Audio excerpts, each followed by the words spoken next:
already thanked DC and posted a photo of himself in the purple and gold. So as he looks ahead, we're going to do the same thing. How is it that a franchise with championship aspirations and expectations fills in the rest of the roster? As promised, our resident general manager, Ryan McDonough. Ryan, let's start there. We've got 3 future Hall of Famers on this roster and just 2 others. Yeah, only 5 players on the roster, as you mentioned, Kristen. One of them is Alfonso McKinney. He's on a non-guaranteed contract. The other is Marc Gasol. So they need a lot in L.A. The challenge for Rob Pelinka and his staff is they don't have a lot of money. They used their biannual exception last year on Wesley Matthews, so that's not available. They do have a mid-level exception at $5.9 million, but you can really only use that on 1 player. And so the rest of the roster, I think, will have to be filled out with minimum guys and also re-signing their own free agents, Kristen. That puts extra importance on the free agency of guys like Alex Caruso and Talen Horton-Tucker. It's imperative on the Lakers to sign those guys, and they also have to hit the recruiting trail really hard with those 3 superstars trying to get the best minimum guys they can. You can sign a minimum player at any time. Most guys want to wait and see if they can get more money. The Lakers can't wait. They need to be aggressive right out of the gate in free agency. In case you did the math on that, about $127 million owed to those 3 alone. So where is it that you find 8 or so guys that are willing to play for the league minimum and contend for a title? I think what you have to do is go to the veteran players in their 30s who have made a lot of money and recruit them hard. You can sign minimum contracts at any time. So I'm looking at guys like Wayne Ellington and Tony Snell. I don't think they'd get above the minimum somewhere else. So if I'm LeBron, Anthony Davis, Russell Westbrook, even Rob Pelinka, I'm calling those guys on night 1 of free agency and say, hey, commit to us. You're a rotation player for us. We have a role for you. We have a championship contender. And then with the mid-level exception, that $5.9 million, Kristen, it's really probably only 1 player. They need shooting is the theme for me. A lot of shooting went out in the deal with the Washington Wizards. Kentavious Caldwell-Pope went out in that deal, as did Kyle Kuzma. So I think that should be the theme for the Lakers, especially with a non-shooter coming back in Russell Westbrook, with LeBron James, with Anthony Davis. They need as much shooting as they can get. The challenge is, what do they do with that $5.9 million? Do they go after Patty Mills? Do they have to go after J.J. Redick or another veteran who can help them space the floor? So you see shooting then as the biggest issue facing the Lakers then this offseason? Shooting and depth, they're related, but they're going to need a lot of shooters. They need a lot of depth. Marc Gasol's in his mid-30s. I don't know if McKinney will be on the roster, so it's really 3 players and a blank slate, but not a lot of ways financially to do it, which is why those minimum contracts become so important. And again, I think they have to look for veterans who have made a lot and are willing to sacrifice some money elsewhere, Kristen, to play for a championship contender. How much then would you, let's say, urge Russ to work on his shooting? Well, I think that's going to be important, especially when you get into the playoffs. Ironically enough, in the bubble a year ago, when the Lakers played Russell Westbrook, they sagged off him. They helped off him. Yeah. They dared him to shoot from the perimeter. That's coming for LeBron James and Anthony Davis, especially in playoff basketball. When the game slows down, it becomes a possession-by-possession affair. So how do the Lakers deal with that? Westbrook knows it's coming, but if you look at the volume and efficiency, it's not very good. He's in his 30s now, Kristen, so I don't know how much he can improve that incrementally. I think he can, but more than anything, it's imperative on the Lakers, surround those guys with a bunch of shooters, because you know that the help is going to come off of Russ and onto LeBron and Anthony Davis. Where would that urging tend to come from? Would it be only from someone like LeBron James? From LeBron, from AD, I think from Frank Vogel, it needs to be emphasized from day 1 of training camp. LeBron at this stage in his career is great in any aspect of the game, but he doesn't get out and run as much in transition. We know how good Westbrook is, and that creates more driving lanes from Westbrook and LeBron on the perimeter and more room for Anthony Davis to operate in the post. This question is by no means personal, but what are some of the tools that a GM does have when the cap space just simply isn't there? Well, generally speaking, you look at sign and trades. The problem with that is if you receive a player back in a sign and trade, you have a hard cap at the salary cap apron of $143 million. We went over the Lakers' salaries. They're close to $130 million with just those 3 guys, so they really don't want to do that. In fact, I don't think they can afford to do that, Kristen, which is why they have to get creative with the mid-level at the $5.9 million taxpayer mid-level. Now, you can split that, but then when you split it in parts, you get closer to the minimum salary anyways for veteran players. So I think it makes more sense to use it on one guy and then, again, re-sign Caruso, re-sign Horton Tucker, and then recruit veteran free agents. Say, hey, look, we won the championship 2 years ago. If we get you in our locker room, we can win it again. Come join us, play with three future Hall of Famers, and live in Los Angeles. We've talked a lot about how to fill out this roster, but what do you see as the single biggest primary concern for the Lakers just in these few days ahead? Trying to get the veteran guys to commit early. Obviously, nobody wants to take the minimum, especially if the money is north of the minimum. The challenge for LA will be, can they wait? Because if they wait, then it becomes a different tier of minimum contract player. So generally speaking, Kristen, in the first couple days of free agency, guys aren't excited to take the least amount of money they can earn. But that's going to be the challenge for the Lakers, convincing veteran guys that, hey, look, sacrifice, leave some on the table. We have a role for you. We're going to win a championship. You can make a little more money in playoff bonuses if you go to the finals and win the title, but you have the platform as well. You're in LA with LeBron James and Anthony Davis and now Russell Westbrook. You're going to be on national TV, so it's going to be a recruitment pitch, I think, to some extent by Rob Pelinka and Frank Vogel, but especially the stars. You know how powerful that player-to-player recruitment is, so they're going to need LeBron, AD, and Westbrook to work the phones and try to get veterans to join them in Isn't LA. that exactly how Russ ended up there? I don't know. You've mentioned a lot of names, though. Who do you expect to agree to the league minimum and to contend for a title alongside those guys? Yeah, I think Wayne Ellington's a good fit. I also think Tony Snell, who led the league in three-point percentage last year, I think those guys are minimum contracts. Other guys I'm looking at, maybe Danny Green. Would he take less? A veteran who's won a lot of games, made a lot of money. Patty Mills, J.J. Redick, Jeff Green, guys like that. The best shooter you can get to commit for $5.9 million, who's hopefully in his early to mid-30s, has some upside and some longevity. Hopefully they're healthy. I would sign that player because, again, if you wait too long, the market moves. They don't have any financial advantage. They do have advantage with a contender, the Los Angeles market, and the storied Lakers franchise. No, yeah, by the way, they have 3 future Hall of Famers to play with, too. So they need to lean into those advantages because they're not going to be able to outspend teams in free agency. I mean, I'd do it for half that, but get to the postseason's play-in tournament without him in the lineup this spring. The former MVP, Steph Curry, becomes eligible for a max contract extension. And when you combine his current salary with Clay, Draymond Green, and Andrew Wiggins, you're at about $139 million. The Warriors also drafted Jonathan Kuminga and Moses Moody in the first round amid rumors and reports that they would trade those picks. So, Ryan, what is it that's the Warriors' plan now?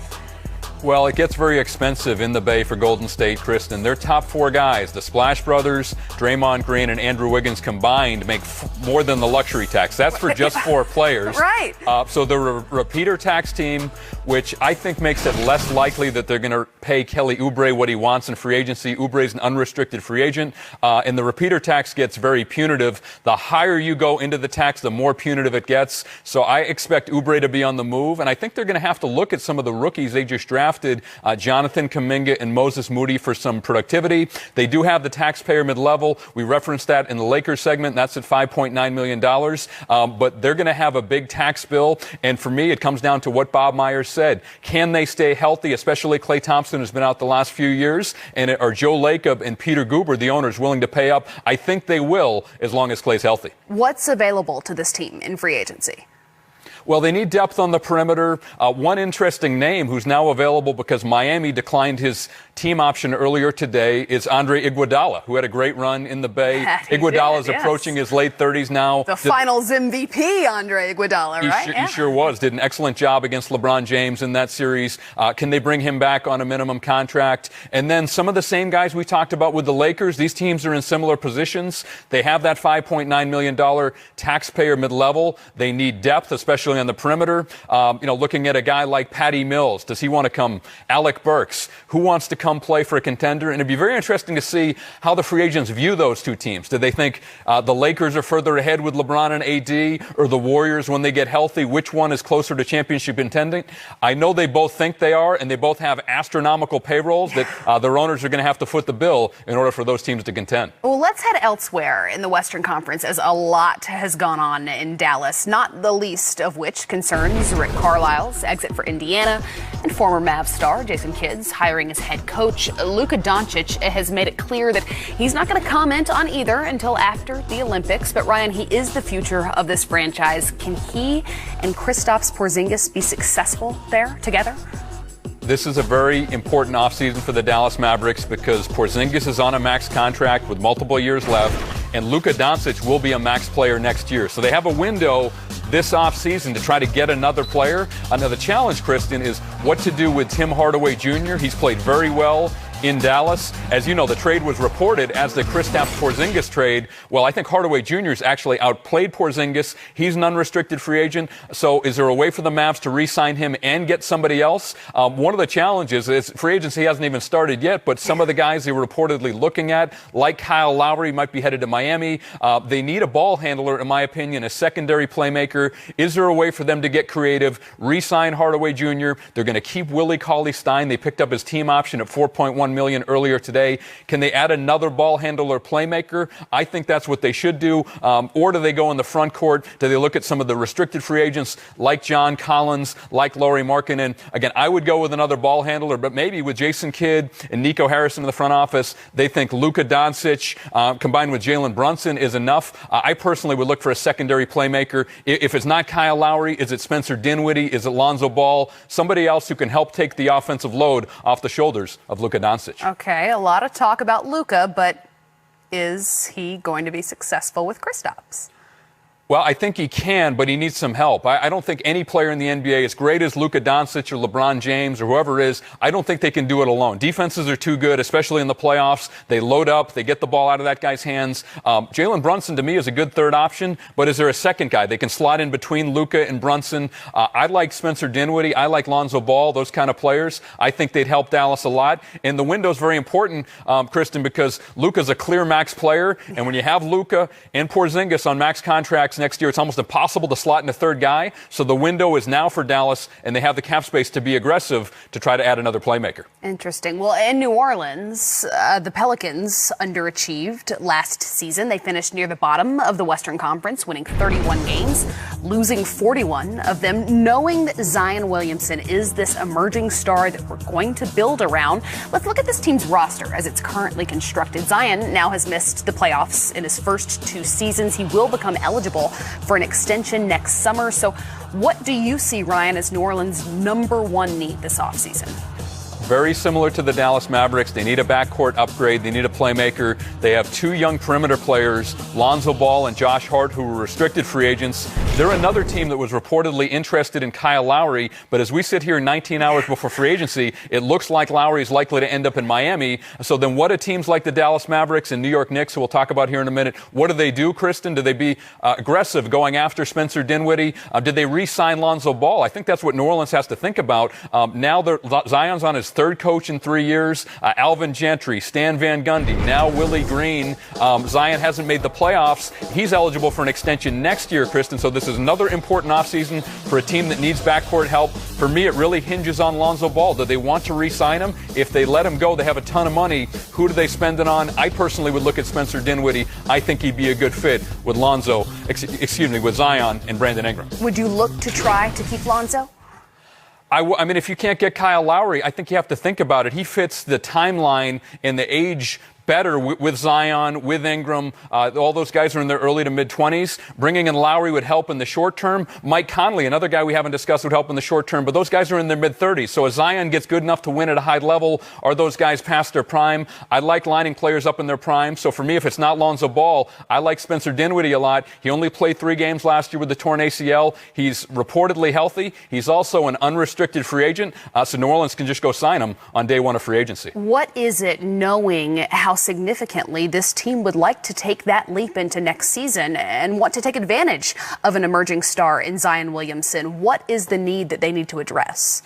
Well, there's some short-term needs as far as making the team more competitive, trying to make a playoff push. You mentioned in Zion's 2 seasons, they have not been in the playoffs, and they made a move around the draft to help them now. They brought in Jonas Valanciunas from Memphis, a couple guys who weren't great fits. Steven Adams and Eric Bledsoe went out in that deal. So they're going for it, Kristen, but they do have a big hole in the backcourt at the point guard. Off of last year's team, Bledsoe is gone. Lonzo's a free agent. How do they address that? Do they bring Josh Hart back as well, who's a great rebounder on the wing? He can make some threes. They have a lot of needs, most of them in the backcourt. I think they feel like they're pretty good on the front line with Ingram, Zion, and now Jonas Valanciunas. That they are. Well, free agency is soon, but lost to the Atlanta Hawks in the first round of the playoffs. Julius Randle led the team with 24 points, 10 rebounds, and 6 assists a game this season. The Knicks are among the teams with the most salary cap space available, and the primary need is likely that of a consistent first option at point guard.